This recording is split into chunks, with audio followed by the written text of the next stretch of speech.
Welcome back, Warriors. Back with another episode of Vigor Warriors 2. Hope you guys are doing well this morning.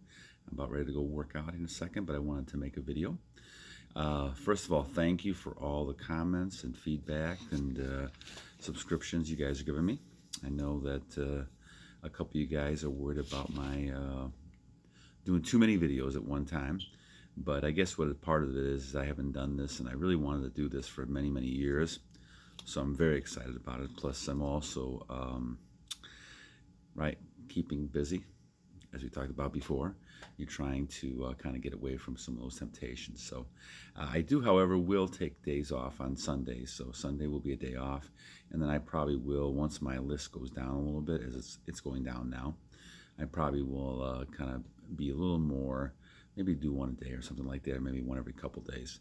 But I am listening to you guys a little bit, and I appreciate that. And I will be here for the long run. I'm not gonna kind of just go and go away, because I want to make sure this message is something that stays away for a while, and not something that just burns out. But this is something that's going to continue going for a long time, because I do think that people are beginning to become more aware, and they understand more what's really happening, and they realize that we're kind of in a matrix, that what people have said to us, what they've told us, is really not accurate. And it's kind of an amazing type of thing to see people start to wake up a little bit and realize, well, just because it said this on the news, or just because they said this on TV, or just because this person says it, instead of kind of checking sources and making sure the person is accurate, they kind of take it on face value. And I think people are starting to question those type of things. And so here's another situation we're talking about, that people have said for a long time: you need to release, and you need to go do those things. That's the healthy thing to do. And I just don't believe that's the case. I think there's so many different things out there that's telling us that it's really the opposite, and that the only time you really should be doing this is if you wanted to go ahead and procreate, and have a child. And that's a little different type of situation. All right, so our topic today is all that glitters. And first, before you can, go ahead and subscribe and like and comment, and let me know how you feel about some of these type of topics we talk about.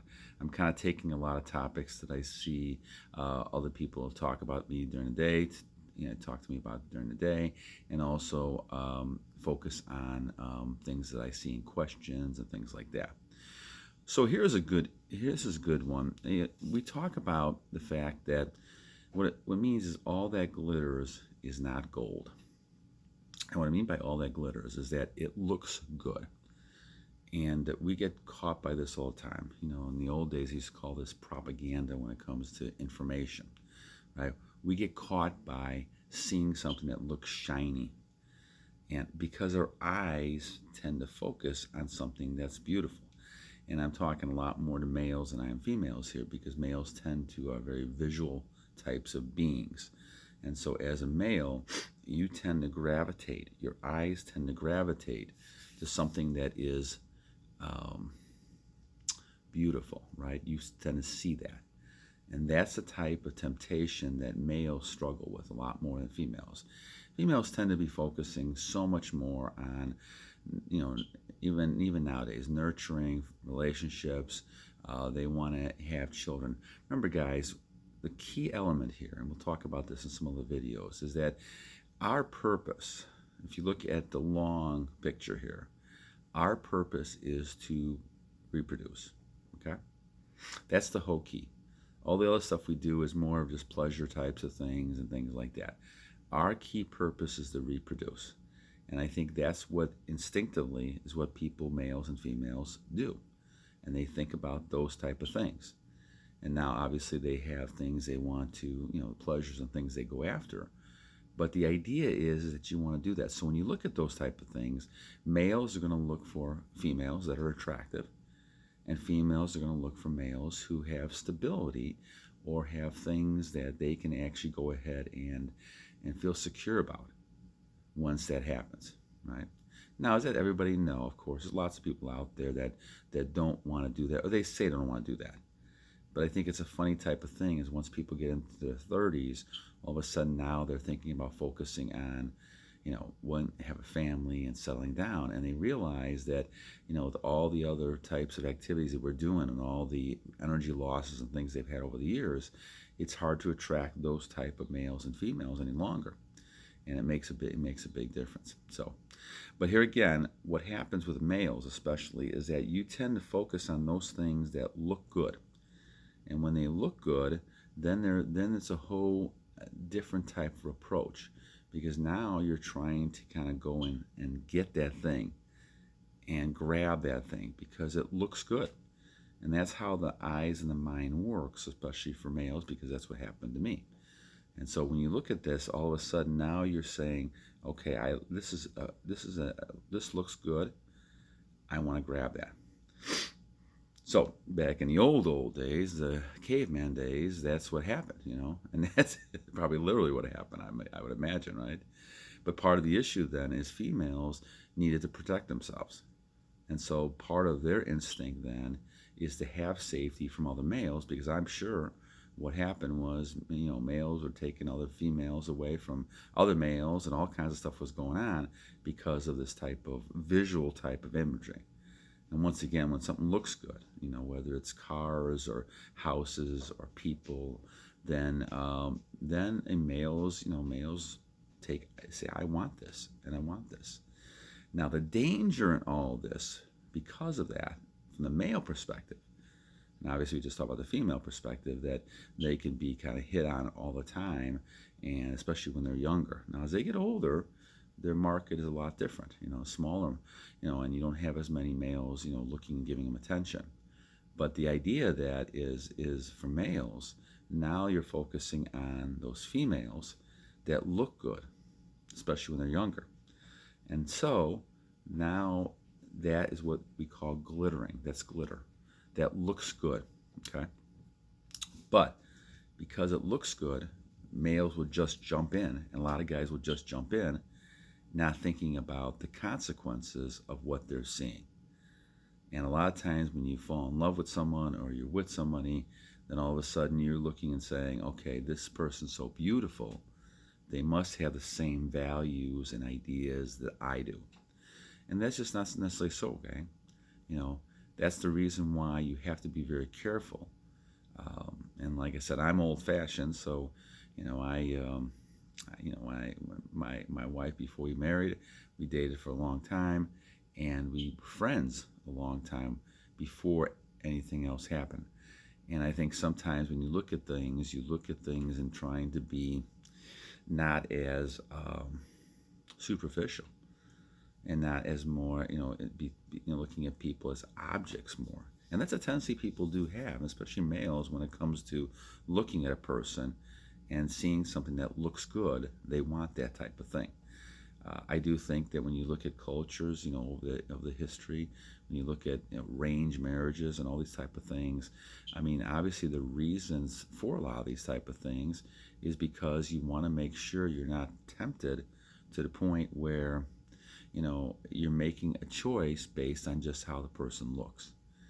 And that's why I believe we have such a high divorce rate and those type of things in the United States, because people don't really kind of look and kind of do their research on each other before they actually get involved in this, and they think, okay, well, they're good with intimacy, and they must be good with everything else. But people are different, and so because people are different, you're not going to have the same sort of reaction from somebody, in things that, are non-intimate types of things. Yes, you may be attracted to each other, and it may be, you may think this person looks good, but the question is, are they good for you? And that's the whole thing. A person may look good, but are they good for you? And that's the whole thing you need to look at, because I think that when you look at this, it's really a case of your eyes focusing more on this and saying, I want this, without realizing the consequences of what you want. This is why when you try to stop you want to keep your journey, you have to figure out a way in your mind to look at people in a different way, especially women, if you're a male. That's why I talk about the bag of bones, right? looking at them as like a bag of bones, because you're not going to be sexually attracted to a bag of bones, you know. And that's the kind of thing you want to look at. So when you look at people, that's why a lot of people, you know, especially during most of the year, will have a lot of clothes on, because they realize that when people have a less clothes, or they're showing certain parts of their body, they become a lot more attractive. And we see it all the time. And that's when you get the images involved and all these type of things that can really be self-destructive, because once again, it's what the man in this case visualizes. And they visualize something that is, that looks appealing to them. It's like, grabbing this apple, right?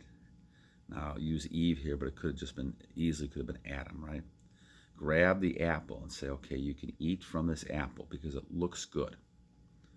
But the consequences of that for Adam and Eve were terrible. And the same thing with all of us. You got to find a person, right, that you really have, that you realize what you're getting into. And you have to kind of say to yourself, almost draw a list of positives, negatives, pros and cons, and, costs and rewards. If I know I'm getting involved with this person, what is going to be the cost and reward? Remember, guys, your energy is really valuable. Your vital force is valuable. How you use it is valuable.